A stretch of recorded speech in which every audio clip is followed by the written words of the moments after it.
para que isso não invada completamente as minhas defesas internas, né? Então, a primeira coisa, a gente, para se ter primeiro precisa ter a percepção de que isso está acontecendo. A autoconsciência. Ok. Então, nós temos minimamente 3 níveis. O nível físico, o nível mental e o nível espiritual. Sim. Então, primeira coisa é como é que você, Kátia, ou eu, Eneide, me percebo como Eneide, identidade do eu externo, que é como eu me manifesto no mundo exterior e como as pessoas me percebem.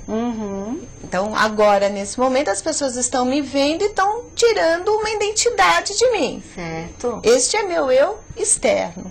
À medida que eu for falando e as pessoas forem se identificando, eles vão começar a perceber o meu eu interno. O meu eu interno, que são as características de habilidades e capacidades que eu fui adquirindo à medida que a minha história de vida foi se fazendo. E aí as pessoas vão perceber, através da minha vivência, claro, vão perceber do meu conhecimento técnico, da minha vivência e tal, como é que a Eneide, eu interna, se coloca frente ao mundo. Eu interno. Mas tem também a Eneide espiritual. O eu superior. Este eu superior que eu me refiro é um modelo de crença pessoal, que é baseado nas escolas de mistérios do Antigo Egito, em que os gregos se apossaram deste conhecimento. Então eu sou muito ligada a Platão. E Platão, ele é muito interessante. A gente está falando Platão, gente, nós estamos falando em 300 anos antes de Cristo. Olha lá. Platão dividia o nível de consciência em 2 universos distintos. Sim. O nível do físico, então ele acreditava que os níveis de realidade estavam baseados nos órgãos dos sentidos. Olha que o médico faz isso o tempo todo. Sim. Né? Então, para Platão, este nível de realidade está relacionado à visão, ao tato, ao paladar, os 5 órgãos, faltou um? A visão, o tato, paladar, a audição e o olfato. E o olfato, pronto, os 5.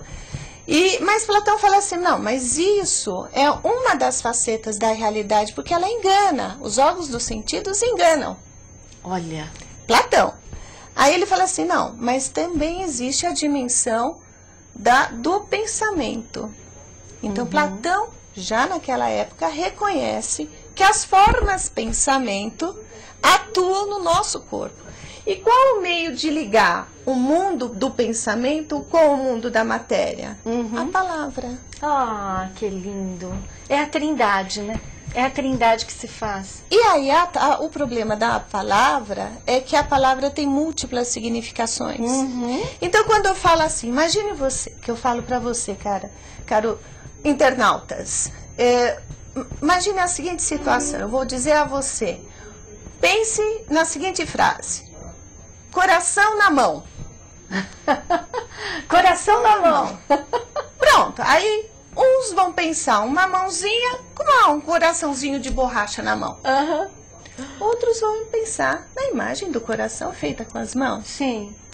E outro vai pensar, eu te dou o meu coração para você. Obrigada. Então perceba que a palavra, embora a mesma frase escrita, a linguagem e a interpretação vai depender daquele que ouve. Claro. Que tem a ver com a sua história de vida, com o seu modo de estar naquele momento. Porque se a pessoa estiver de mau humor, fala assim, ah, que besteira! Olha, já se viu, cadê meu peito pra assistir 2 vezes? Porque tá fechado para este aumento, esta diversidade que é a linguagem. Claro, e o ser humano vai buscar no seu mundo imaginativo também, de acordo com os critérios que tem, com as referências que tem, e vai expressar esta imagem do coração da maneira que ele quiser, né? Que pode ser bem-vindo ou não, né? Então, veja como é complexo isso, né?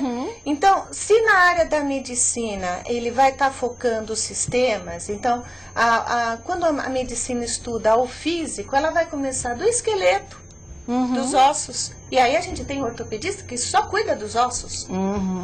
Vai setorizando tudo, né? Aí separando tudo virginianamente, como eu falei exaustivamente, inclusive quando eu falava do signo de Virgem, que ele fica completamente perdido se não tiver essa dimensão do todo. Perfeito. Né? E a medicina, ela tem esta tendência.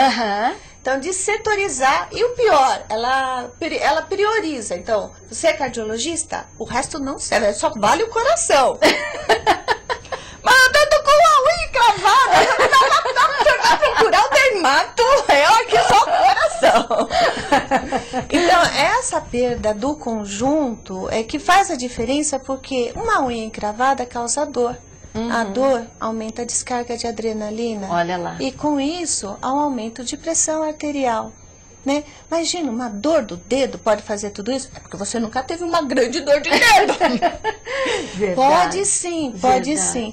Então, num pensamento técnico, a medicina, a saúde, ela é bastante setorizada, mas existe uma corrente na medicina que está buscando a essência.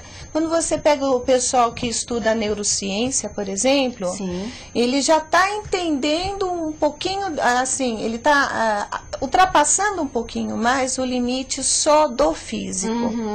A homeopatia trabalha com isso, de certa maneira, né? Mas aí a homeopatia, ela tem um outro princípio da medicina tradicional. A medicina tradicional você tá com pneumonia, você tá um antibacteriano.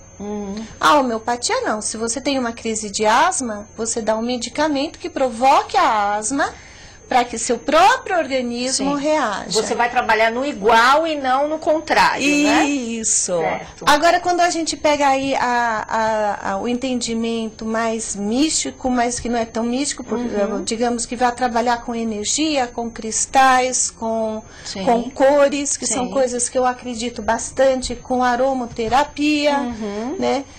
Nós vamos trabalhar num outro nível, nós vamos trabalhar nível de energia. Agora, energia, o médico falando em energia, eu falei, pois é, o coração pulsa o tempo todo e mais energia que isso é impossível. Né? Verdade. E é interessante porque o entendimento oriental, ele vai dizer pra gente que o nosso corpo vibra. Né? O médico reconhece que o coração pulsa, que existe um aparelho cardiocirculatório pulsando, mas ele não reconhece que este pulsar do corpo, ele também está pulsando com o cosmo. Sim, que é o que a gente falava do coração do planeta e o nosso coraçãozinho frágil. E o planeta Terra, ele também tem as mesmas características que o nosso corpo. Na verdade, nós somos um fractal da Terra. Ai, que lindo. Né? Daí então, a quantidade de água, né, inclusive? Inclusive que é a mesma proporção de 70%. Que lindo, eu não sabia dessa proporção.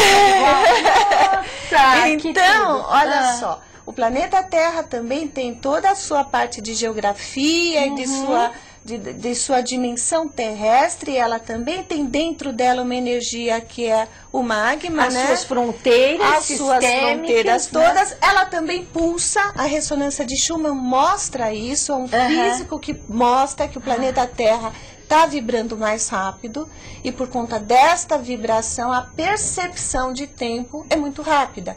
Então é comum nós ouvirmos assim, gente, o tempo já passou. Por quê? Tem a ver com o físico, que fala em ressonância de Schumann, que prova que o planeta Terra está vibrando mais rápido. Então são fractais.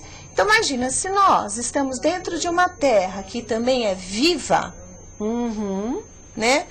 Em proporção, nós seríamos as bactérias da Terra. Que lindo! Né?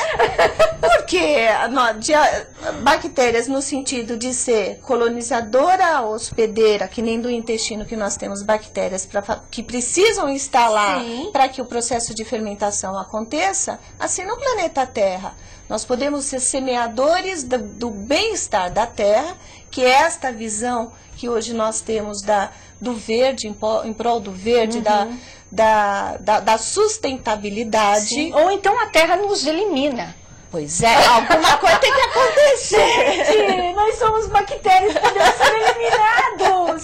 Presta atenção. Pois tem uma corrente que diz que quem não tiver na sintonia correta vai ser passada para outra dimensão, né? Ai, meu Deus, completamente correndo. Então, olha, as suas dicas, as suas orientações serão indispensáveis, principalmente nessa alunação, nos próximos 28 dias, agora que teremos pela frente, para buscar esta sintonia de cura. Quer dizer, para emanarmos amor e criarmos uma relação possível, né, de uma colonização de bactérias.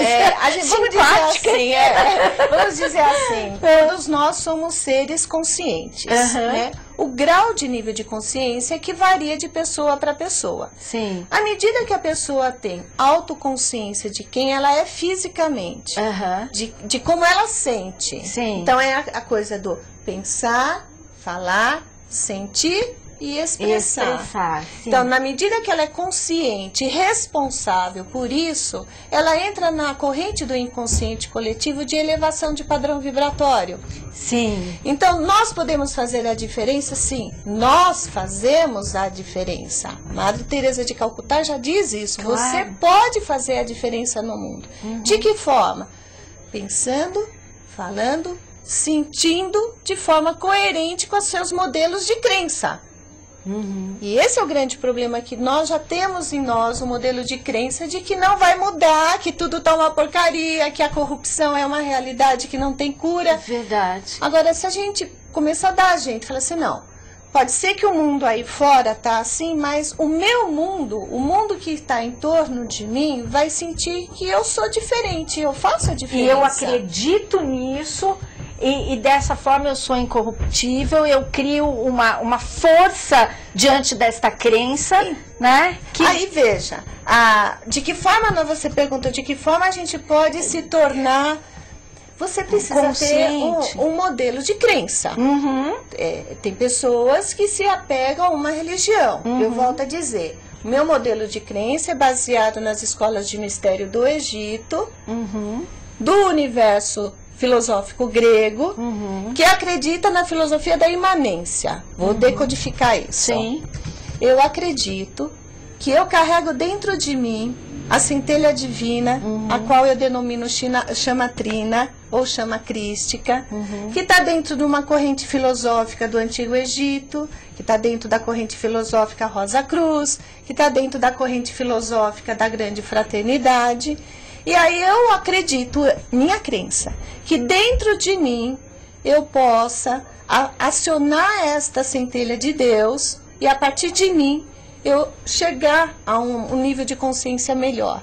Eu não preciso que Deus venha a mim, eu vou até Deus. É a filosofia do desvelamento. Deus já está em mim, eu nasci, Deus já estava dentro de mim. Eu compartilho completamente desse conjunto de crenças e ideias. E acrescento os conhecimentos astrológicos, né, e os fundamentos gregos da paideia, especialmente a beleza, a nobreza e a verdade. E o papo hoje está completamente filosófico, de duas pessoas que têm um aquário exaltado e Vênus em Sagitário, que é o princípio da filosofia e da busca de um conjunto de crenças que dê sentido à nossa vida. Eu vou destacar Plotino, que é depois de Platão. Eu já comecei falando de Platão, que dividia a realidade só em dois universos, e Plotino vai pegar o entendimento da Grande Fraternidade. Sim. É em Plotino, através das obras de Enéas, leiam. Na Enéas 3 tem um capítulo só que fala sobre a importância da astrologia. Sim. E que, imagina, a gente está falando de séculos antes de Cristo. Exato. A astrologia é uma ciência de mais de 5.000 anos, né? E que conta a história da civilização humana. E aí ele vai estar colocando desta integração que há dos conhecimentos. Então, neste entendimento da imanência, ele fala assim, olha, à medida que você vai adquirindo conhecimentos, o seu nível de consciência aumenta e assim a sua forma de enxergar a realidade também se diferencia.